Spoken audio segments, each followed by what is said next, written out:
BMS academy में आपका स्वागत है।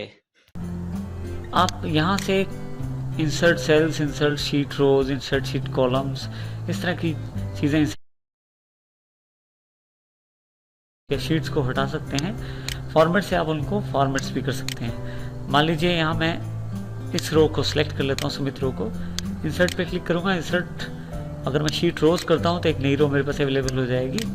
मान लीजिए सिर्फ एक सेल सेलेक्ट कर लेता हूँ तो इंसर्ट सेल्स पिक करता हूँ। ऑप्शन मेरे पास अवेलेबल हो जाएंगे कि जो सेल्स बाकी हैं इसके साथ वाले, क्या वो सेल नीचे चले जाएं या सेल्स राइट चले जाएं या पूरी एक लाइन नहीं मेरे पास आ जाए या पूरा कॉलम आ जाए। मान लीजिए मैं सेल्स डाउन कर देता हूँ तो जैसे ओके करता हूँ, देखिए एक एक सेल्स मेरे पास नीचे चले गए हैं। इस तरह से मैं इसका प्रयोग कर सकता हूँ। इसके अतिरिक्त मैंने कंट्रोल सेट करके देखिए फिर से वापस आना चाहा है। मैं फिर से वापस अपने नॉर्मल पोजीशन पे आ गया हूँ। इंसर्ट पे एक इंसर्ट शीट लास्ट ऑप्शन है, आप क्लिक करें तो देखिए आपके पास एक शीट नई अवेलेबल हो जाएगी। यहाँ हम शीट 1 पे काम कर रहे हैं। 2 और 3 बाय डिफ़ॉल्ट ऑप्शन हमारे पास थी, शीट पहले से अवेलेबल थी 2 और 3। 4th को हमने डिलीट कर दिया था, 5th और 6th इसलिए हमारे पास अवेलेबल हो गई है। हम फर्स्ट पे चले जाते हैं जहाँ हमारा कार्य चल रहा है। इसी तरह से नेक्स्ट अगर आप डिलीट करना चाहते हैं किसी चीज़ को तो उसे भी डिलीट कर सकते हैं, जैसे सेल्स, रोज, कॉलम या शीट को। मान लीजिए मैं इस सेल को डिलीट करना चाहता हूँ तो डिलीट सेल्स पे जैसे ही क्लिक करूँगा मेरे पास ऑप्शन अवेलेबल है कि जो बाकी जो नीचे वाले सेल हैं क्या वो ऊपर की तरफ आ जाएं, जो ये राइट साइड वाले सेल हैं क्या वो लेफ्ट की तरफ आ जाएं। मैं शिफ्ट सेल्स लेफ्ट पे क्लिक करके ओके कर देता हूँ तो देखिए जितने भी सेल्स हैं वो लेफ्ट की तरफ शिफ्ट हो गए हैं। इसके अतिरिक्त मैं चाहूँ तो पूरी की पूरी ये रो उड़ा सकता हूँ, जिसे डिलीट शीट रोज करके पूरा रो गायब हो जाएगा। यहाँ से कॉलम करूँगा तो जहाँ मेरा कर्सर है, ये जो सेल सिलेक्टेड है इसका कॉलम रेंज ये आता है। अगर मैं इसको यहाँ क्लिक करके डिलीट करता हूँ कॉलम को तो पूरा कॉलम डिलीट हो जाएगा। और अगर मैं डिलीट शीट करता हूँ तो शीट चली जाएगी। एक्टिव शीट को मैं डिलीट ना करके शीट 6 पे जाता हूँ, डिलीट पे जाके डिलीट शीट करता हूँ, देखिए शीट चली गई मेरे पास। इस तरह से शीट 5 पे जाके डिलीट शीट करता हूँ, वो शीट पे चली गई। तो इस तरह से मैं शीट डिलीट कर सकता हूँ अपने। नेक्स्ट ऑप्शन जो सेल्स ग्रुप में हमारे पास अवेलेबल है वो है फॉर्मेट के रूप में। फॉर्मेट का प्रयोग करने से पहले देखिए जैसे मैं इसकी रोज़ की हाइट और सेल्स की विड्थ बढ़ा लेता हूँ। इसके लिए माउस 2 कॉलम्स के बीच में रखें और जितना विड्थ बढ़ाना चाहते हैं वो बढ़ा सकते हैं। इस तरह से आप 2 रोज के बीच में अपना माउस का कर्सर रखें, प्लस का निशान आते ही उसे नीचे या ऊपर की तरफ करें तो देखिए मेरे पास हाइट अवेलेबल हो जाएगी रो की। अब मैं ये अपना टेबल सेलेक्ट कर लेता हूँ। फॉर्मेट पे जाते हैं, यहाँ से रो हाइट, सबसे पहले रो हाइट अवेलेबल है। रो हाइट पे अगर क्लिक करता हूँ, जो रो हाइट मैं देना चाहता हूँ वो दे के मैं ओके कर दूंगा तो उस रो हाइट के अकॉर्डिंग मेरी रोज आ जाएंगी। देखिए वो रोज 25 जो उसकी हाइट दी है उसके अकॉर्डिंग सेट हो गई हैं। कंट्रोल सेट करके नॉर्मल पोजीशन पे वापस आ रहा हूँ मैं। फिर से फॉर्मेट पे ऑटो फिट रो हाइट है। देखिए अगर ध्यान दें तो कोई मेरी रो बहुत बड़ी है हाइट में, कोई छोटी है। तो अगर मैं सबको बराबर करना चाहता हूँ तो सिलेक्ट करके फॉर्मेट पे row auto fit row height click कर दूंगा तो देखिए सभी रोज इक्वल साइज में अवेलेबल हो गई हैं। इसी तरह से मैं कॉलम विड्थ एडजस्ट कर सकता हूँ, जो कॉलम विड्थ मुझे चाहिए। मान लीजिए मुझे 25 की कॉलम विड्थ चाहिए तो जैसे ही एंटर करूँगा 25th कॉलम विड्थ अवेलेबल हो जाएगी। 25 के हिसाब से कॉलम विड्थ मेरे पास अरेंज हो जाएगी। इससे जो मेरी कॉलम विड्थ है वो 25 हो जाएगी। कंट्रोल Z करके नॉर्मल पोजीशन पे वापस आ रहा हूँ मैं। फिर से फॉर्मेट पे जाके देखें ऑटो फिट कॉलम विड्थ अगर मैं क्लिक करता हूँ तो जितना ज़्यादा डेटा लिखा है उसके अकॉर्डिंग अपने आप वो विड्थ सेट कर लेगा, जिससे आपके जो शीट है उसमें कम से कम जगह ये लेगा। कंट्रोल Z करके नॉर्मल पोजीशन में फिर से वापस। मैं चाहूँ तो डिफ़ॉल्ट विड्थ सेट कर सकता हूँ कॉलम की। अगर आप ध्यान दें तो E, F और G ये जो कॉलम्स हैं हमारे पास, इन पे अगर मैं 40 की विड्थ दे देता हूँ तो ये बहुत बड़े हो गए हैं। देखिए जो सिलेक्टेड डेटा है उस पर नहीं, E, F, G।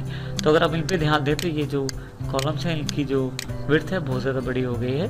तो इस तरह से मैं यहाँ से फॉर्मेट से डिफ़ॉल्ट विड्थ सेट कर सकता हूँ, जो डॉक्यूमेंट की डिफ़ॉल्ट विड्थ हो सकती है। मैं 15 कर देता हूँ तो देखिए 15 पे अवेलेबल हो गए हैं।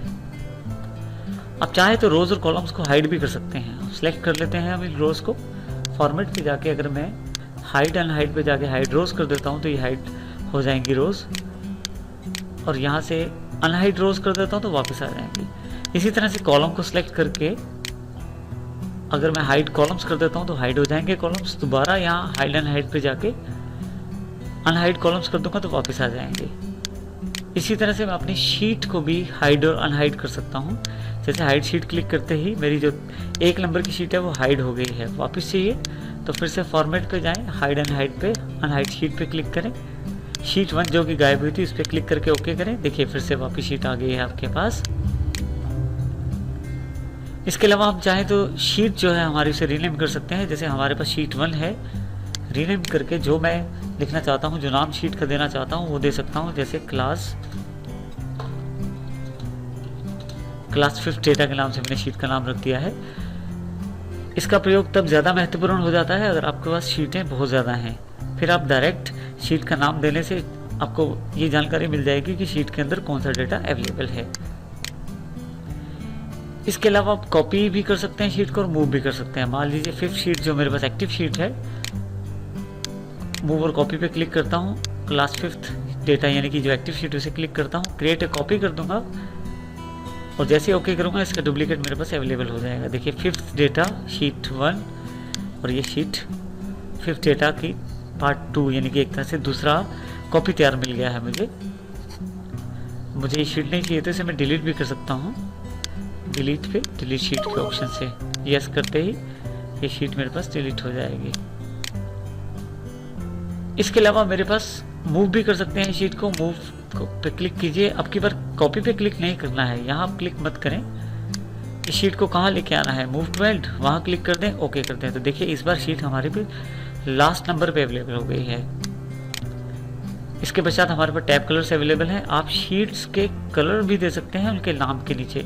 बिल्कुल थोड़ा सा दिखाई देगा आपको, यहाँ देखिए रेडिश कलर थोड़ा सा 5th डेटा के पीछे आ गया है, जिससे ये जानकारी मिल जाएगी कि ये शीट अलग है। इस तरह से आप इनको कलर भी दे सकते हैं शीट के नाम के पीछे। इसके अलावा आप शीट को प्रोटेक्ट भी कर सकते हैं पासवर्ड के साथ। प्रोटेक्ट शीट पे क्लिक कीजिए।